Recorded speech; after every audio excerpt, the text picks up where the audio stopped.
يا ترى رد فعل الكلب ده ايه بعد 3 سنين غياب عن صاحبه؟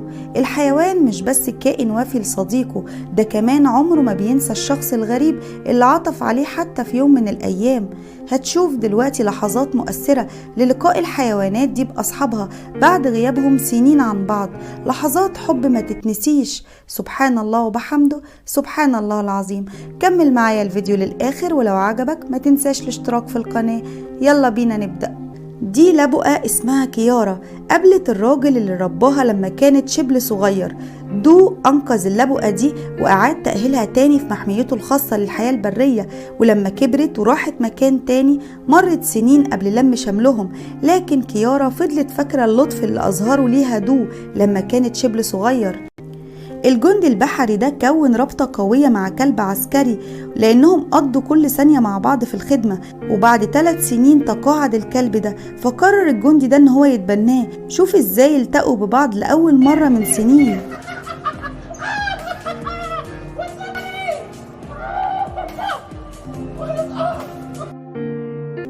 قطيع من الأفيال بيجري بسرعة عشان يلتقي بصديقه المفضل بعد 14 شهر من الفراق.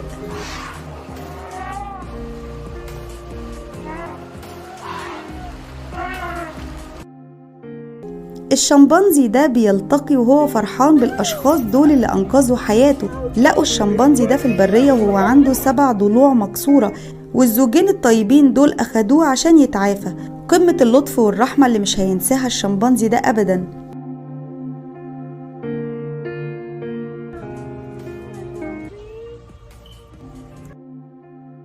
سيارة أرون موريس دي اتسرقت وكان جواها كلبته المحبوبة جولين. لقوا الكلبة جولين في ولاية تانية لكنها رجعت البيت أخيرا، وبالرغم من انهم لقوا عربيته مرمية في النهر لكنه على الأقل استعاد ما هو أغلى من العربية، وهو كلبته المحبوبة جولين.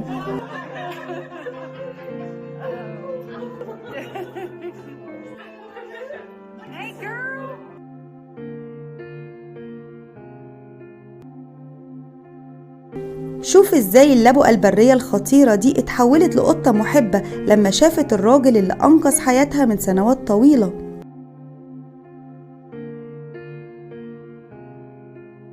الراجل ده أجبر للأسف على إنه يفر من الاضطرابات في أوكرانيا، ساب كلبه وراه ونسيه، لكن شوف رد فعل الكلب المبهج ده لما التقوا ببعض مرة تانية.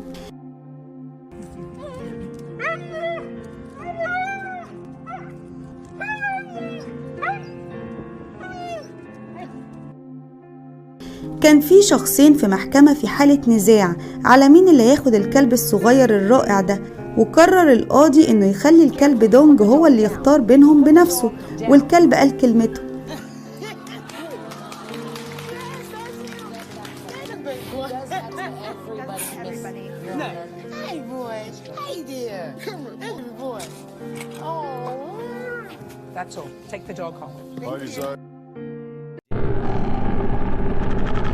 أفراس النهر حيوانات خطيرة جدا وغير متوقعة، لكن ده مش معناه إنها بلا مشاعر. بص فرس النهر ده متأثر إزاي بلقائه بالراجل اللي أنقذه لما كان صغير وعمره أسبوع واحد بس.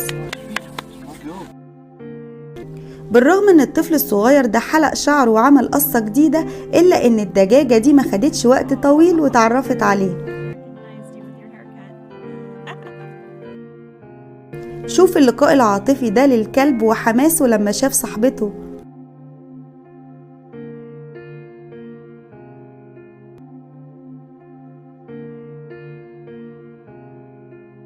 المرأة دي بتعمل في محمية الكنغر، بيحتضنها أحد حيوانات الكنغر بحب شديد ولهفة.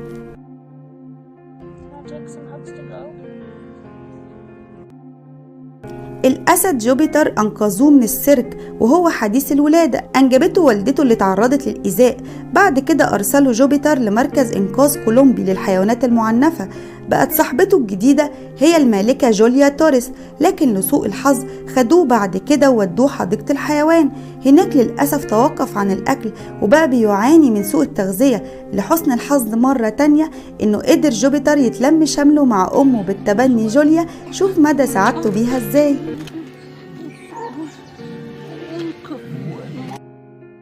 المرأة دي زارت ملجأ وكانت عايزة تتبنى حيوان أليف جديد، وهي هناك لقت الكلب اللي فقدته من سنتين. سبحان الله.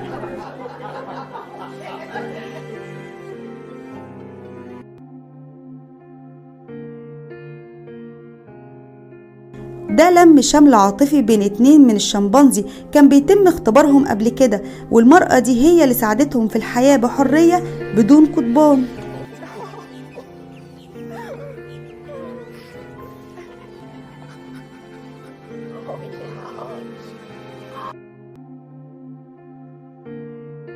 من الواضح ان الاسد ده كان عنده خطط تانية خالص، لحد ما سمع فجأة صوت صاحبه المحبوب بعد 6 سنين من الاختفاء. حصلت معجزة لما اجتمع الكلب الصغير ده اخيرا بعيلته.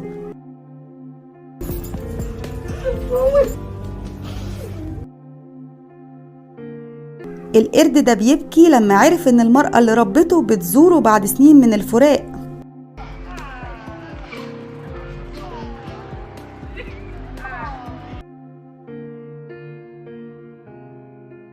الكلب ده اسمه دورا، خاف من بعض الألعاب النارية ونط للأسف من السياج بتاع الفناء الخلفي للمنزل. دورت عليه العيلة في كل مكان، وبعد أسابيع ما كانوش لاقيينه خالص، لكنهم ما استسلموش. شوف لما رجعت دورا لأصحابها بعد غياب 7 شهور.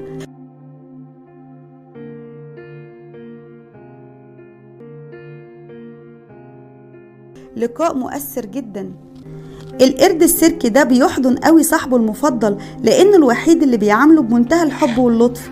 فقرة القرد ده كانت جزء من العرض بيجي للمدينة كل سنة، وخلال إقامة القرد ده في المدينة ميرو بيعتني بيه، واللي بيشتغل متطوع في المكان.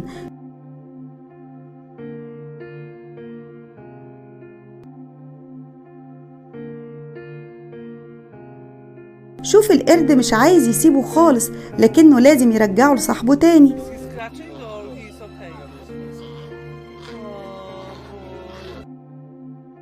الكلبة الجميلة دي اسمها كيسي، ما شافتش صاحبتها دي من 2 سنين، واللي قضت معاها 14 سنة من الحب. الكلبة سعيدة جدا لدرجة أغمى عليها،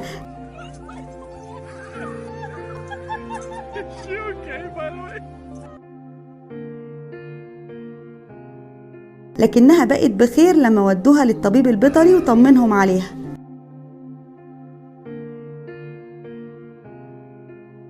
شوف الراجل ده بينادي أصحابه الفيلة ازاي. الراجل ده اعتنى بيهم في الحديقة لما كانوا صغيرين. شوف الحيوانات الذكية دي عندهم حب قوي ازاي، وبترفرف بأذانها بتحييه، وعملوا كمان دايرة حواليه عشان يحموه.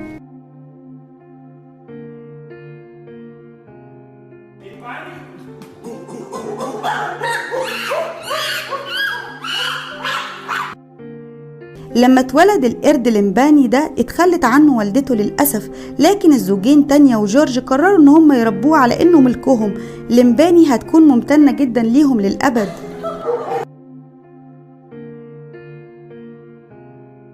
في وقت صعب عدد من الشركات اتقفلت، وكان على صاحب متجر الحيوانات الأليفة انه للأسف يسلم افضل صديق ليه، وهو البغبغان ده اسمه توفو، لمنزل حاضن تاني ليه. لكن لما تم شملهم تاني بعد شهور من الفراق كان اللقاء حماسي جدا. اتفتح المتجر بتاعها تاني، وقدرت المرأة أخيرا إنها تاخده معاها. المرأة دي اسمها أنيتا، قضت وقت طويل مع مجموعة ذئاب وعطفت عليهم، ولما غابت عنهم ورجعت زارتهم بعد 2 شهور كانت مجموعة الذئاب فرحانين جدا إنهم شافوها تاني. بالرغم وصف الذئاب من زمان إنهم وحوش مفترسة بتقتل وبس، لكن الزوجين دول جيمي ودوشر كسروا القاعدة دي وعاشوا في البرية لمدة 6 سنين مع مجموعة ذئاب، وكسبوا ثقتهم ومشوا. وبعد سنة رجعوا تاني بتردد، شافوهم هل هيفتكروهم ولا لأ، ولحسن الحظ طلعت صداقتهم غير عادية.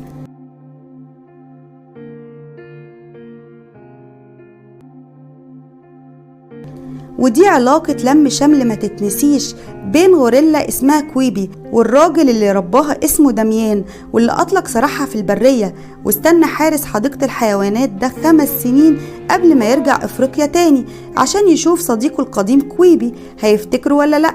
ما توقعش إنه هيفتكره، لكن اللي حصل كان مؤثر جدا. الغوريلا كانت سعيدة جدا بلقائه لدرجة ما كانتش عايزة تسيبه.